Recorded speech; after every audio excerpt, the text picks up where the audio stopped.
was advertised as a paradise, a safe haven for the homeless. But the reality? It was a nightmare. It was a concentration camp. Just look at this. The parallels are absolutely bone-chilling. In the show, players get scooped up in vans. At Brothers' home, people were literally kidnapped off the streets in white vans. In the show, players lose their names and get a number. At Brothers' home, inmates had their heads shaved and were given a number.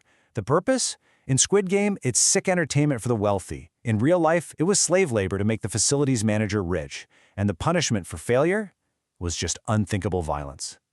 And it gets even worse. The police were reportedly in on the whole thing. They would just snatch people, orphans, beggars, even a 12-year-old kid who was just waiting for a friend, and deliver them to this place. This wasn't some rogue operation. This was happening with the state looking on. And unbelievably, the dark echoes of the real world didn't stop with Brothers' home. The second the show blew up, a whole new wave of controversy started to hit, blurring that line between fiction and reality even more. First, there were accusations that it copied a Japanese film, which the creator denied.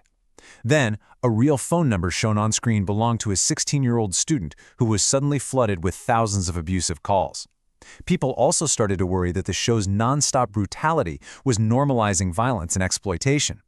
And then, the darkest rumor of all, credible sources started claiming that an actor had actually died from being overworked during filming and the whole thing was covered up.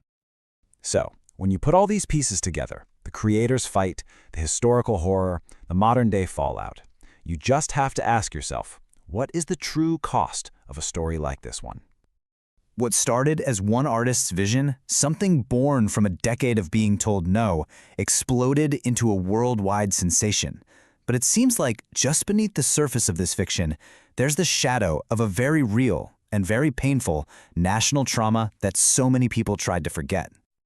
And that leaves us with one last, really unsettling question. The show asks its characters what price they're willing to pay to win. But maybe the real question is for us, the people watching. When our entertainment is built on stories this dark, who really pays the price?